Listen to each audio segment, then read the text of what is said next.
Thanks for joining me today in this talk. So today I'll talk about machine learning in online marketplaces. And the date here on this slide is not correct. Yeah, I don't know why. Anyways, so what you'll learn today from this talk is you'll learn about practical use cases of machine learning in two-sided marketplaces. And I'll explain what two-sided means, but this is usual online marketplaces. My name is Alexey, and I work at OLX Group as a lead data scientist. For those who don't know, and I will talk about this a bit later, OLX is an online marketplace, which makes me kind of qualified for making this talk. So I've been with OLX for 2.5 years, and I know what kind of problems online marketplaces have, and I'll share this knowledge today with you. So the plan for today is first we'll talk about what marketplace is, we'll talk about different examples of marketplaces, and then we'll walk through 6 different use cases for using machine learning in marketplaces. And so in this picture you see a marketplace. So this picture is taken in my hometown, which is a small city, small town in far east of Russia. And you see that this is a marketplace. So this is a place where people come sell stuff. So there are farmers who want to sell their stuff. There are people who just bought something cheaper and want to sell it more expensive. So this is a typical marketplace in real life. So in these marketplaces, you have 2 kind of, how to say, entities, or 2 kind of roles in a way. So you have the seller. This is the person who has the things. So the seller wants to sell something. And then we have a buyer, and buyer has money, and the buyer wants to exchange this money on the goods that the seller has. And for example, if a buyer wants to buy some apple, so they give the money to the seller and get the apple. So this is how marketplaces work. And marketplace is actually a place where you can make this exchange. So this is a place where sellers come to sell things, and this is the place where buyers come to buy things. So this is the place with the market.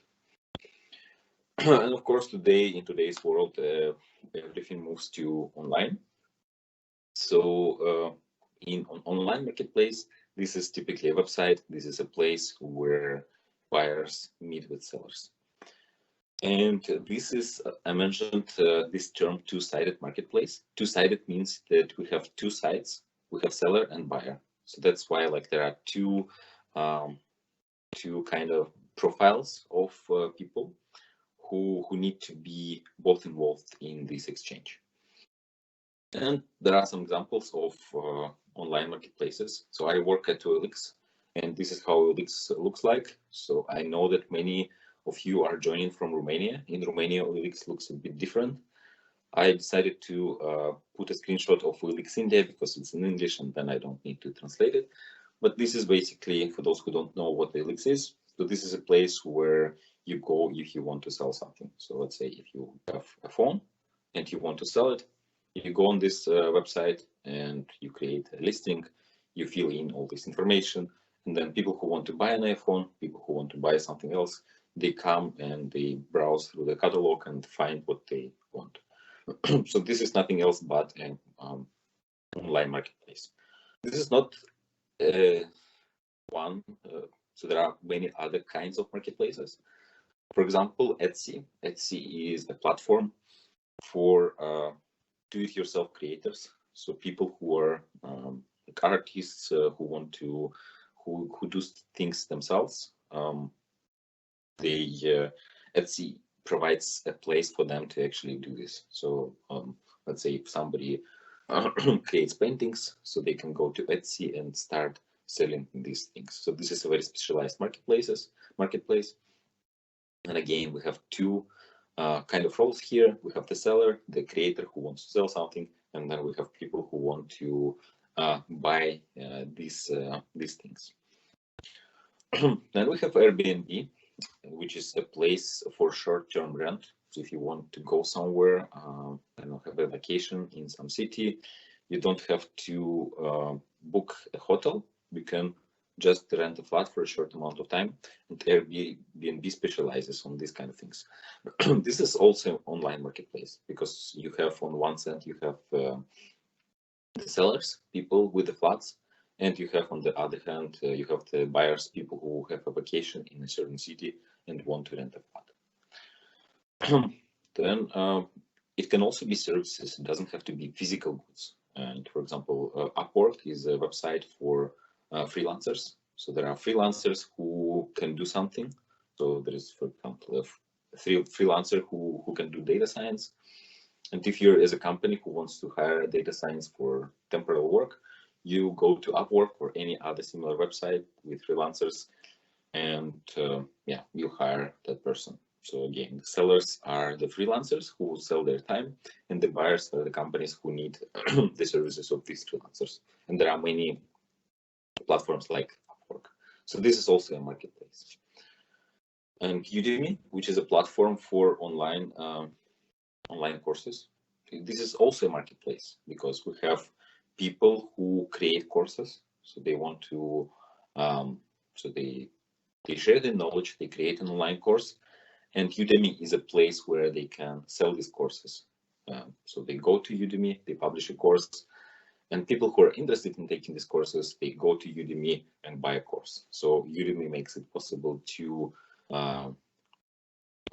help with this exchange, so this transaction. So this is nothing else but an online marketplace as well. And then if you think even companies like Uber, their website is also an online marketplace. So drivers, they are selling the time, so they are sellers. And if you need the ride, so then you're a buyer, you go to Uber and book the ride. So this is also an online marketplace. And there are many different examples of marketplaces. You can think of many more. What is common in all these marketplaces is there are two sides.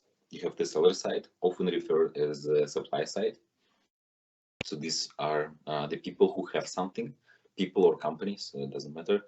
They have something. And there is the demand side, people who want what sellers have. And there is a website that facilitates this exchange. So buyers have money, sellers have something, and then buyers actually through the marketplace, they are able to find each other. So that is in essence online marketplace. And often it's called a two-sided, because we have two sides, demand side and supply side. And now I think it's more or less clear what online marketplace is. And now we will talk about different applications of machine learning in online marketplaces. So I'll go through 5 examples: recommendation, search, trust and safety, seller experience, and pricing and monetization. And in each of them, I'll talk about them in more detail. So we'll start with recommendation. So let's say we have an amazing website. It can be e-commerce website, or it can be like online marketplace like OLX, for example. And a buyer, goes to these websites, and yeah, all they see is just a catalog. So they see home, books, films, whatever. So it's just plain catalog, and it's not interesting. So what we want to do is we want to add a special sort of widget or a special place on our homepage that shows items that this user who is browsing might be interested in. And I think if you go to Amazon, or if you go to OLX, if you go to any e-commerce or any marketplace, you will immediately see a block on their website that gives some suggestions. Like, these are the courses that you might be interested in. So, and the recommender system is that, exactly that. So when a buyer comes, we want to recommend them something that is relevant for them, something that they're more likely to to buy, right? Also, it's not just about the homepage. So on this case, in this case, it was the homepage, but also when a user clicks on an item, we can also suggest other related items. So, for example, if you're selling an iPhone, and I recently learned that for the latest iPhones there is no charger. So if you're browsing through this website and you see an iPhone, then you also want to suggest a charger, or you want to suggest something else that people buy with an iPhone. I don't know, headphones or something. So you also want to have on this page with your item, you want to have some recommendations. So this is in essence what the recommender system is. It gives you these recommendations, and there are many different ways to implement this. So we'll start with simple counting. So what you can do is for implementing this thing on the main page, what you can do is you can just look at the most popular items in country or category or whatever, and just show them. And this is a reasonably good start. So instead of doing this in personalized way, you just show the most popular items. So this is good for a start, and you can see how people interact with this. But then you go to more sophisticated approaches, and one of them is collaborative filtering. So the idea is you have this huge matrix, we call it A, and there are items in this matrix. These are the the rows of this matrix, and there are users which are the columns of this matrix. And what happens is if a user interacted with an item, then we can have some value, let's say 1 for this cell in the matrix. So we built such matrix. It's really huge, it's big, because all the rows are all the items, and in online marketplaces we have a huge amount of items typically, and then there are also a huge amount of users. So we have a super big matrix. That what we want to do with this matrix is we want to decompose it into 2 matrices: the matrix for users and the matrix for vectors. And so what it gives us for each item, we get a small vector that is representation of this item. And the same happens with each user. So we have these tiny vectors, and using these vectors, we can understand what users like, because it gives us a way to understand, like, for example, if we know that this user likes socks, we can see that these 2 vectors, they are very close in this sort of semantic space. And there are the other items that user hasn't interacted with. Then we can see, okay, these items are close, and then we can make a recommendation about these items. I know that this description that I give is too short and too generic, and you probably, if you haven't heard about this before, you have no clue what I'm talking about. And of course, it's not easy to explain this better, because we don't have a lot of time. But I do have a recommendation if you're interested in these topics. There's a very nice paper called Matrix Factorization Techniques for Recommender Systems. And it's not a very long article, so you can check it out, and it's written in a way that like you don't need a PhD to be able to understand it. So I do recommend it. Do recommend to check it. It's a very nice article if you're interested in these collaborative filtering techniques. And so we can use this for giving these recommendations on the main page, because for each user we can find items that in this semantic space are closest, and we can just show them on the main page. We can also do this for this on item page recommendations, like to recommend for an iPhone, to recommend the charger, for example. And we can just look at this item matrix, and for each item try to calculate what are the most similar items to this one. So collaborative filtering, when we decompose our matrices, it gives us a way to do these kind of things. And again, I recommend you to check the paper I mentioned. And then of course we can take it a bit further and use neural nets. So because this method here is relatively simple, but we can make it a bit more complicated and use a neural network. So what a neural network would do is it would take an item and do something with this to produce this vector. So the same vector as we did previously, but it will look at other things, not just matrix. And it will produce this vector, and we again can use these vectors to for coming up with a recommendation. You can come up with as complex neural networks as possible for this. I will not go into details again. It's just to give you a taste of how complex this thing can be. So I took this picture from Avito. Avito is from Avito's blog. Avito is an online marketplace in Russia. So they came up with this idea of using a neural network for this for recommendations.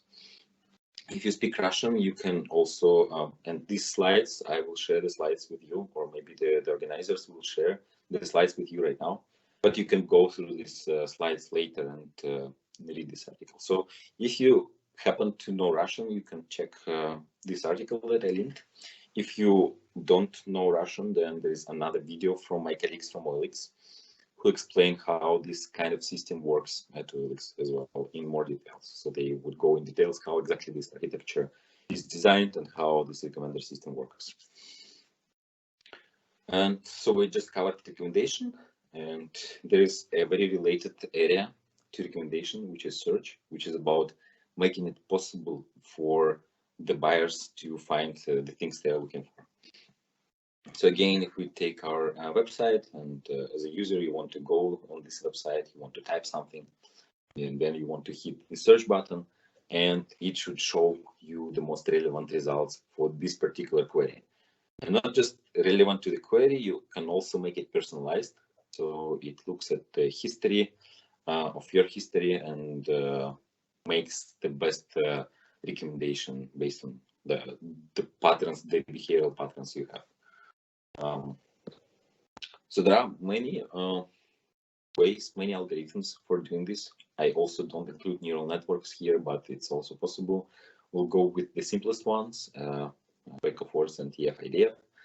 So let's say you have an iPhone or any other phone, which has some text description, and you take this description and you put it in a special database for search. Usually these databases are based on Apache Lucene, which is a special technology for search. And maybe you heard about them, it's Elasticsearch and Solr. So you take this listing, you put this in Elasticsearch or Solr, you index them, and then when a user enters a search query, then you query this index and you get the results from there. So this is how it works. And inside for ranking, it uses a variant of TF-IDF. So TF-IDF is a special technique that describes how much weight you put on each term. So for example, some things are used not frequent. Like for example, a word apple is could be quite frequent. Then you want to give it a bit less weight. Word device is quite frequent. You don't want to get it a lot of weight. The word used is frequent. You don't want to give it a lot of weight. But for example, the word HP is not really frequent. You want to give it more weight. So it looks at the frequency of how many times a word is used. And if it's not used as much often, then you give it more weight. And again, we can, using this technique, we can put our documents in a sort of vector space. We can put our query in this vector space. It's very similar to what I described in recommender systems. And then you look at the similarity between the query and all the documents you have, and then you pick up the most similar ones. And again, probably if you haven't heard about this previously, my explanation doesn't really make much sense to you. And for that, I would recommend to check an excellent book, and this book is free. You can look it up on Google. It's called Introduction to Information Retrieval, and it describes in quite a lot of details how actually it works under the hood. But if you don't care how it works, you can just take these queries or take these documents, put them in Elasticsearch, and already have a good search system. I also mentioned at the beginning that this search should be personalized. And if you just use this, if you just use Elasticsearch, that every user will get the same recommendation, right? Because we don't take into account what users did, and it's actually good to take this into account. Then we can improve this by using an approach called learning to rank. So what we do is for each query, we show the documents that we keep the documents that we show to the user. And then for each document, we keep track of whether the user clicked on this document or not. And we do this for every query. And this way we get a large matrix of interactions. So we know that, so I should have added here another column called user. So for each user, we know all their queries and we know all the documents that were shown to this user, and we know if user clicked on this document or not. And then we just put this in a machine learning model, and then we let it give us a ranking model in such a way that if user clicked, it means that this is something relevant for this user, so we want to show it higher. And this is how it looks like. So we have a query and we have some information about the user. So this is one input to the model. Then we have a document. This is the second input to the model. And then as the output of this model, we have the probability that this document, query document pair, is relevant to the user or not.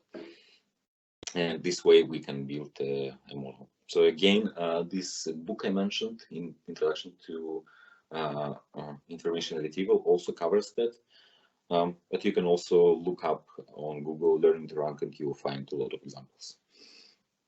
And of course, you don't, like you can use a simple model like a logistic regression, but you can also use a neural network and use a very similar approach to what I described 5 minutes ago about recommender systems.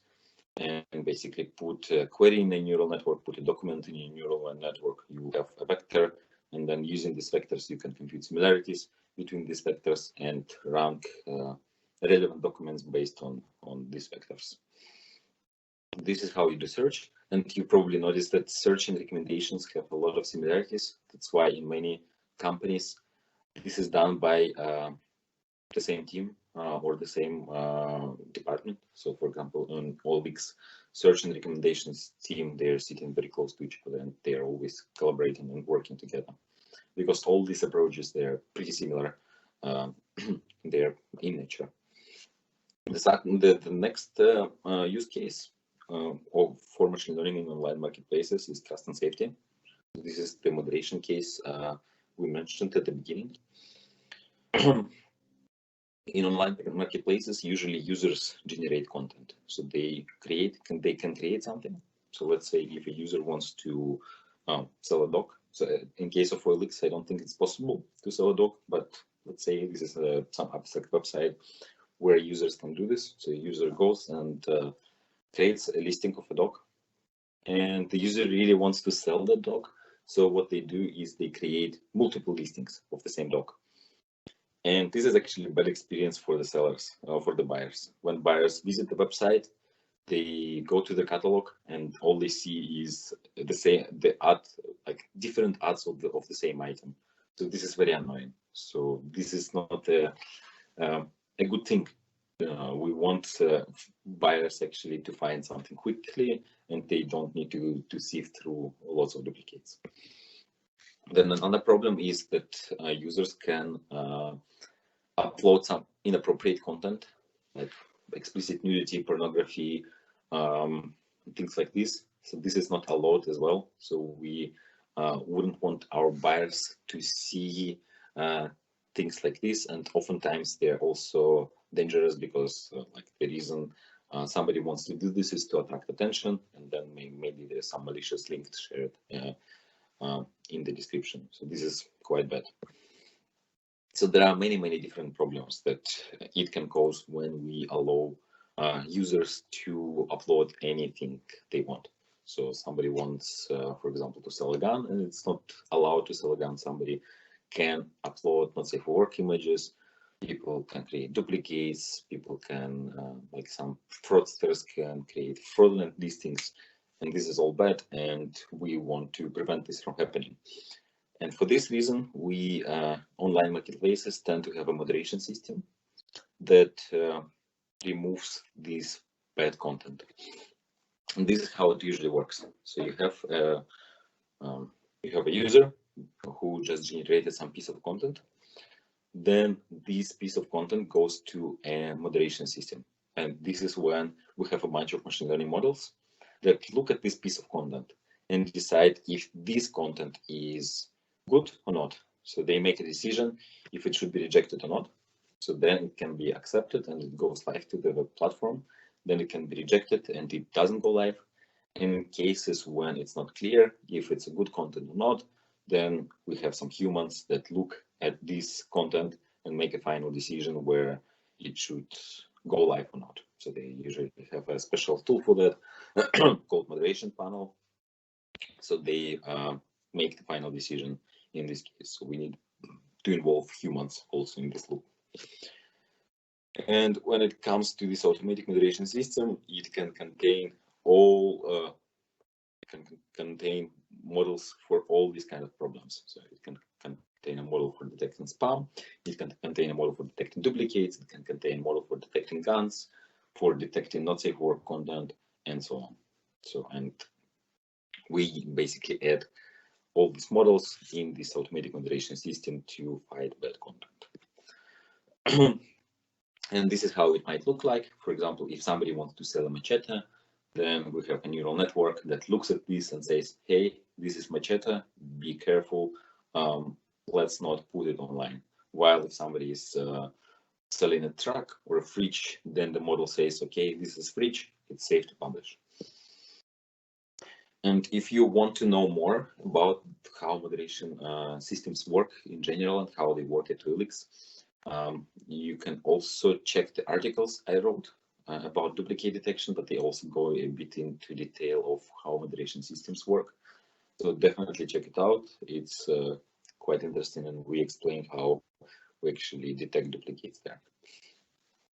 So these three things we talked previously, they are mostly about the buyer side. So how we can improve the experience of buyer in an online marketplace.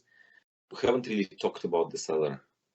So recommendation is to help buyer find what they're looking for. Recommendation and search, trust and safety is to protect the buyer. But we really haven't talked about how we can help sellers to sell faster, for example. And let's see how we can help sellers. So imagine that this seller wants to sell a car, right? So they have a car and they want to sell it. So what they do is they take their phone, and there should be a picture of a phone. I don't know why it disappeared. So they take a phone and then they take a picture of this car, and then they go on a platform like OLX or anything else, and they create a listing. So they enter the title, they select the correct category, or we can actually help them select the correct category. So there is a model that can say, okay, like the correct category probably is this one. Then we upload some pictures of the car, then we put some description, and then we reach this field called price. And for sellers who are new, who don't know, like who are not professional sellers, this is typically difficult. So they don't really know how much they should put there. Like they are probably afraid of putting the price that is too high because nobody will buy it. Or they also don't want to put a too low price because then they are leaving some money on the table. So this is also not good. So to select a good price, they need to do a lot of research. So they need to go to this online marketplace, OLX, for example, and they need to look at what are the prices for other similar cars. And based on that, they make a decision how much they should charge. But we can help sellers. We can because we have all this information about the prices of cars, so we can actually build a system that can help us with selecting the best price. So we can just build a model that looks at different characteristics of a car, model, make, mileage, age, etc., and puts them in the model and then produces a price. So this sounds simple. It's not as simple. There are many nuances, but like for the first iteration, maybe it's as simple as that. It produces a price, and then you can use this prediction to pre-fill this value of price in this we call it posting flow, like the form where the sellers create the listing. And this is how we can help sellers to come up with a price. Oftentimes sellers don't know how important to have a good image if they want to sell faster, because for buyers it's really important to have a good image of especially a car to make a decision if they want to contact the seller or not. Yeah, that's why it's also possible to develop a model that looks at images and says, okay, this image is not really good, so maybe we should contact the seller and say, hey, I know you want to sell this car. If you really want to sell it, we recommend you to make better pictures of your car, because it will attract more buyers.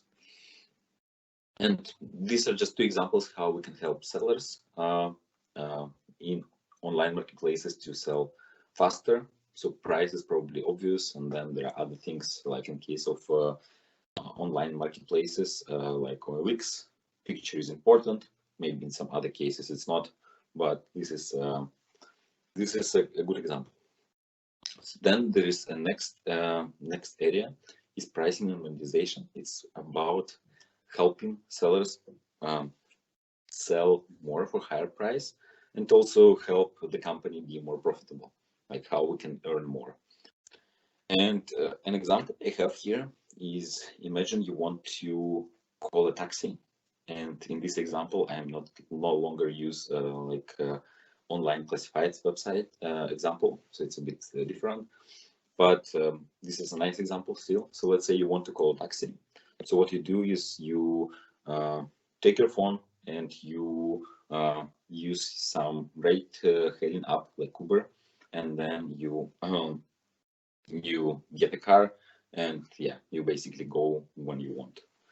But what if there is some concert, and yeah, I know these days we don't have a lot of concerts, but let's say there is a concert and many people actually left this concert, and now it's midnight, everyone wants to go home, and there are not so many cars available, right? And so there is now, all of a sudden, because this concert finished, all of a sudden there is a lot of demand for cars, and this is called search. So actually we as an online marketplace can detect this search and actually increase the price for cars. So the sellers, the drivers also will get more money, and this way we can also take advantage of this sudden increase of demand. And this example is, while here is quite specific to Uber and similar services, but you can also think about this. Let's say if we're back to our e-commerce example, and somebody wants to search for something, oftentimes we have this slot for advertisement, like where people can promote their stuff for money, for extra money. And if we see that something is more popular, so there is a sudden surge in demand for some queries, well, like I don't know, maybe there is a new iPhone came out, and everyone is just going there and looking it up, trying to find it. So then we can see that there is a sudden surge of interest in this specific search term, and then for this term we can charge more money, for example.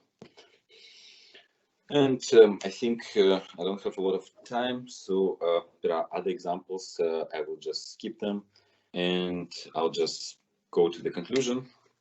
So in online marketplaces, machine learning is everywhere. Machine learning helps buyers with search, recommendation, trust, and safety. It helps sellers with experience, and it helps everyone, sellers and the company, make more money. And before I finish, I want to invite you, if you like this talk, and if you like machine learning, if you like talking about data science, data engineering, or you're just starting your career and you want to ask questions, like how you should approach this and that, I invite you to join DataTalks.Club, which is a community of people who love data. So this is the address, DataTalks.Club, and this is a Slack community where you can ask any question you want, or if you're more experienced, you can also help other people. And soon we host an event. It's free and online. If you're interested in career data or machine learning introduction, check it out. And if you want to ask me any question after this talk, when maybe this talk is over, but you still want to reach out to me and ask something, you can find me on LinkedIn, you can find me on Twitter, and you can find me on DataTalks.Club. And I don't know if we have time for questions, but maybe for a couple. Yeah, we actually have some time about questions. I wanted to ask if so you told us about a series of ways to apply machine learning in online marketplaces. I wanted to ask if you were building an online marketplace from scratch, which one would you do first? Would you do recommendations? Would you do good search? Would you go for trust and safety? I think all of them are important. But probably search and recommendations are the most important. Well, I'm hesitant to say that they're more important than trust and safety. I think these three, like this is the core thing you have to care about. And I think when it comes to search, you can just start with, you take Elasticsearch, you index everything with Elasticsearch and you use it. So you already have this as a baseline, which doesn't take a lot of time to implement. When it comes to recommendations, maybe you can also do something simple, like I suggested. You can just look at the most popular items, and here's your recommendation. So you can look at what people are interested in and just show it in general, not personalized. And then for trust and safety, I think this is important, and you can outsource this to some external providers, for example. But for start, like if you really care about the your brand, you don't want unwanted content on your website, right? Because it will scare your audience, right? So you really need to invest in that, and gradually you see that, okay, now people need maybe more personalized recommendations, so you invest in that. You basically, after putting some simple solutions for all these three, you can see where you can invest next. Yeah, I have to say, I love your approach of taking things gradually, and yeah, thinking about your brand and how you're perceived by your users, but also your thoughts about when recommending products, just recommending the ones that are the best sellers first until you have a more established machine learning solution in place. I think also Airbnb did just that. I was reading about how they've done the recommender system for experiences. And from what I remember, they did just that. First things first, they started recommending the most popular experiences. And then they started doing profiling and recommender systems and so on and so off. So really, really good approach. Yeah, thanks. I'm torn between two questions now from the audience. One attendee complains that he gets message requests with links to not safe for work content on Facebook, and he's wondering what can. Yeah. I'm also sorry for him. Not sure what triggered that. What kind of searches triggered that, Alex? But yeah, is there, what do you do when machine learning fails? I think that's the question. How do you make sure it doesn't fail? Oh, you cannot make really sure, because things change. So fraudsters can adapt.